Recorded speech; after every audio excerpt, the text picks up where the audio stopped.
What is up? It is the Updated We, but may panibago tayong idadagdag na series sa ating chapter reviews. Walang iba kung hindi ang One Piece, however hindi na natin i-cover pa ang previous chapters at magsisimula na tayo sa chapter 1100. But to help you guys catch up sa nangyayari sa chapter na to, konting recap mula sa previous chapters umiikot na ang kwento sa flashback sa buhay ni Kuma. Mula sa pagiging isang slave into one of the strongest characters sa loob ng One Piece. Nagawa din niya ang isa sa pinaka-iconic na scene sa buong kwento ng One Piece na ang solo or one-man revolution sa loob ng Sorbet Kingdom. Dahilan kung bakit hindi lamang siya naituring na isang pirate, kung hindi isang king at isang tyrant din. Subalit nang dahil sa sakit ng kanyang itinuturing na anak na si Jewelry Bony, ay kailangan niyang humanap ng solusyon sa isang incurable disease na tinatawag na Sapphire Scale. Hanggang sa umabot na nga ang kwento sa pagtatagpo ni Kuma at ni Dr. Vegapunk na nag-iisang doktor na may alam na solusyon sa sakit ni Bony.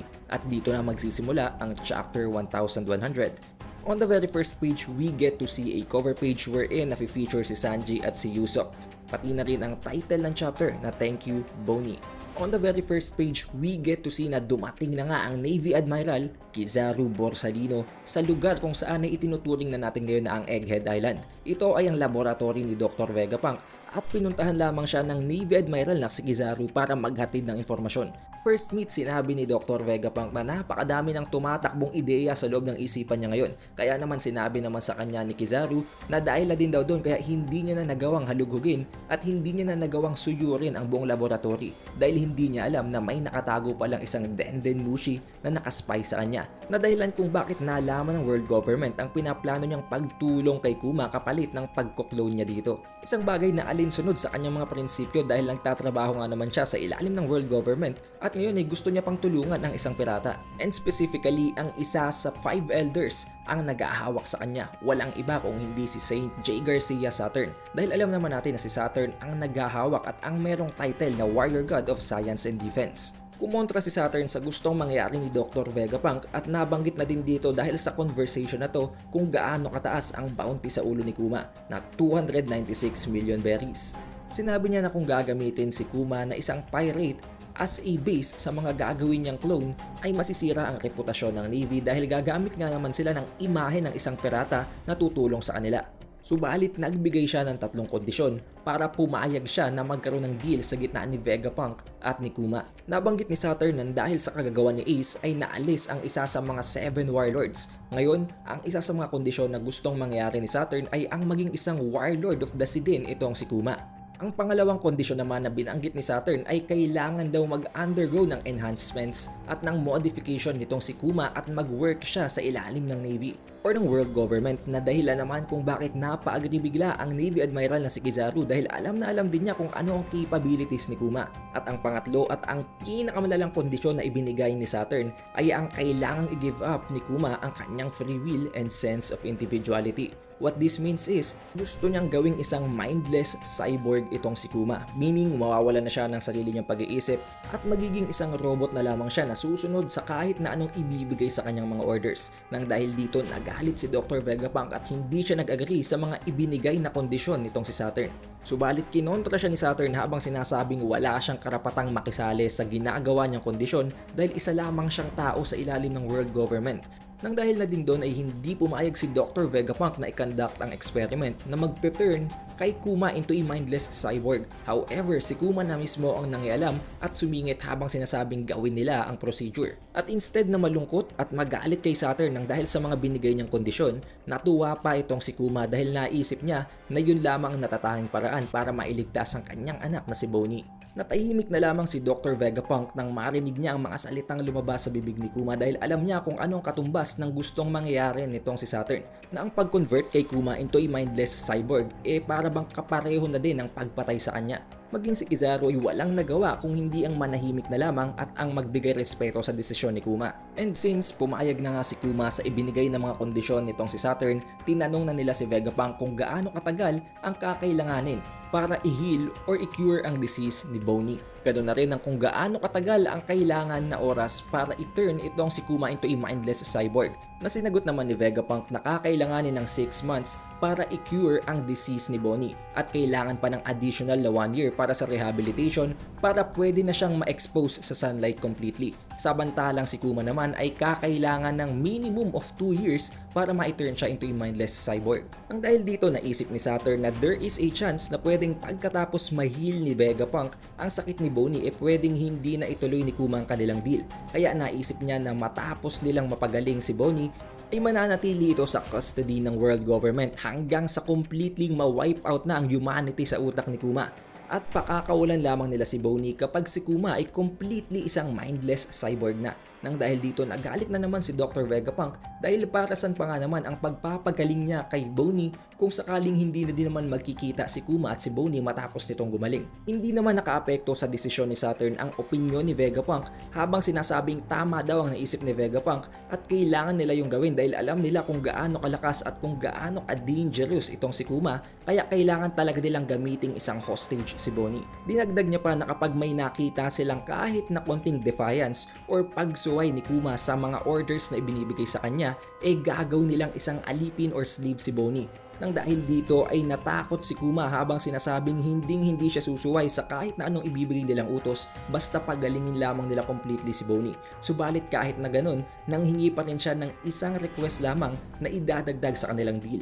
At ang request na yon ay ang wag sasabihin kay Bonnie ang tungkol sa deal na nangyari sa kanila. Pati na rin ang pagtira ni Bonnie sa Sorbet Kingdom sa church na kung saan siya ay nakatira dati pa. Dahil ayaw niyang tumira at lumaki si Bonnie sa isang lifeless na world government facility. Dahil kahit papano kapag nasa loob siya ng Sorbet Kingdom, nandun pa rin ang kanyang mga kilala at ang mga kaibigan na tutulong sa kanyang lumaki. Pinagbigyan naman ni Saturn ang kanyang nag-iisang hiling, subalit dinagdag niya pa dito na kung ganun, maglalagay siya ng isang tao mula sa world government na mag-oversee sa mangyayari sa Sorbet Kingdom para malaman din nila kung anong nangyayari sa gitna ni Bonnie at nitong si Kuma kung sakaling merong kahit na konting kontak sa kanilang dalawa. At dito na nagsimula ang operasyon sa pagpapagaling kay Bonnie at ang pagta-turn kay Kuma into a mindless cyborg. Although walang mga text boxes, walang dialogue, we can clearly see through these panels na they are undergoing through a whole set of emotions. Hindi lamang itong si Kuma, hindi lamang si Bonnie, hindi lamang si Vegapunk at si Sentomaru, kung hindi maging ang Navy Admiral na nag-o-oversee sa kanila na si Borsalino Kizaru.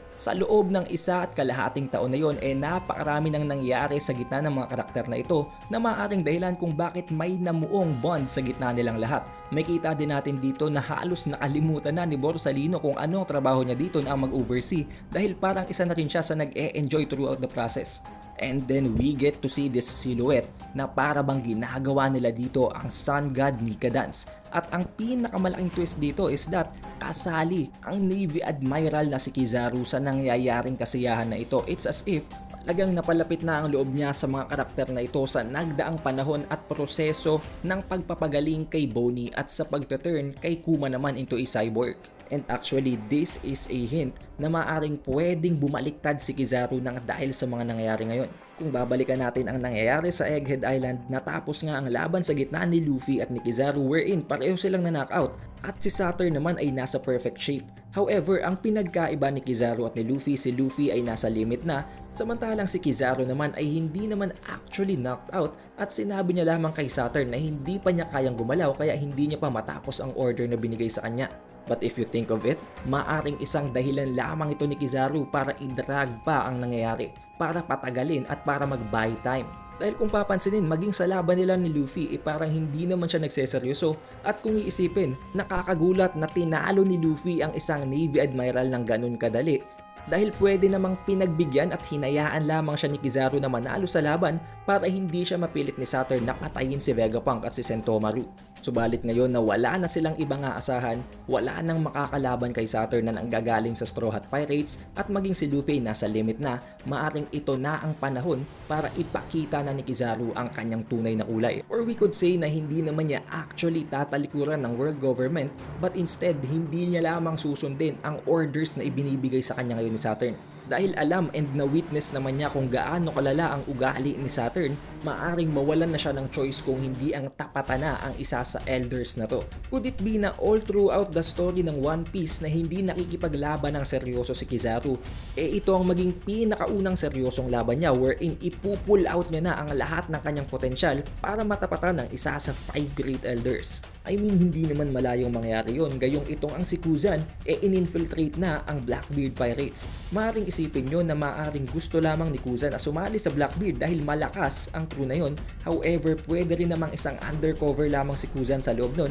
Tumahanap lamang siya ng tamang pagkakataon para sirain ang Blackbeard crew from the inside. However, balik tayo sa nangyayari sa chapter 1100 matapos nga ang proseso ng pagpapagaling dito kay Bonnie na 6 months ay dinala na siya sa church sa loob ng Sorbet Kingdom wherein hiniling nitong si Kuma na siya ay palakihin. Nagpaalam na si Kuma sa kanyang mga acquaintances sa loob ng Sorbet Kingdom na ang mga tutulong na mag-aruga at magpalaki kay Bonnie. Subalit wala sa kanilang nakakaalam na magiging isang mindless cyborg na itong si Kuma dahil ang alam lamang nila ay mawawala lamang si Kuma sa loob ng isang taon. Hindi na rin nagtagal at dumating ang sinasabi ni Saturn na mag-oversee sa paghahawak nila kay Bonnie as a hostage na ang Cyberpol No. 8 intelligence agent na si Alpha. At first, Alpha made it seem as if isa lamang siyang nurse na mag-aaruga at magpapainom kay Bonnie ng gamot at magche-check up sa kanya daily. However, binantaan niya si Kuma na konting pagsuway lamang ni Kuma kayang-kaya nilang patayin at kunin ang buhay nitong si Bonnie. Hindi naman kinabahan si Kuma dahil alam naman niya sa kanyang sarili na hindi siya susuway at hindi siya gagawa ng kahit na anong dahilan para malagay sa kapahamakan ng kanyang anak.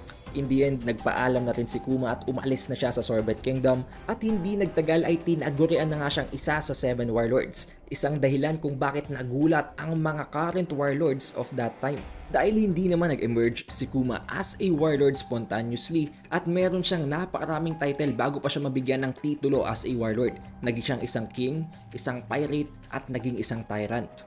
Kasama na sa mga nagulat na warlord members na ito si Doflamingo, si Crocodile, si Mihawk, si Boa Hancock, si Jinbei, si Gecko Moria at maging sila Ace at Sabo. Hindi naman makapaniwala si Dragon at maging ang ilan pang mga miyembro ng Revolutionary Army dahil alam nilang hindi magtatrabaho si Kuma under the world government nang nasa normal circumstances lamang, meaning may dahilan kung ba't niya yun ginagawa. But since kailangan nga niyang sumunod para sa kapakanan ni Bonnie, ginawa niya at sinunod niya ang lahat ng mga commands na ibinibigay ng world government. Pero patuloy pa rin naman ang pag-send niya ng mga letter or ng mga liham kay Bonnie para kahit papano napapakalma pa rin niya ang pag-iintay sa kanya nito. But then in the very last page, we get to see na tinanong ng nagbibigay ng order kay Kuma kung nasaan siya at sinagot naman ni Kuma na nasa East Blue na siya. Meaning may isang order na binigay kay Kuma na kailangan niyang i-conduct at kailangan niyang i-execute sa loob ng East Blue. Ang lugar kung saan nagsimula ang kwento, ang lugar kung saan nagsimula ang lahat, ang lugar kung saan unang nabuhay si Luffy. And that is where the chapter ends na nangangahulugan lamang na noon pa lamang talagang tinatarget na ng world government si Luffy or there is something important sa loob ng East Blue na kailangan nilang galawin at kinailangan pa nila ang kakayahan ni Kuma para magawa yun. Ang tungkol sa bagay na yun ay malalaman na natin sa susunod na chapter pero dito na nagtatapos ang video. If you reach this point, surely you had a great time naman, diba? Kaya mag-iwan ka na ng like, subscribe at i-ring mo na din ang bell button. It is the Updated Weeb and I'll see you in the next one.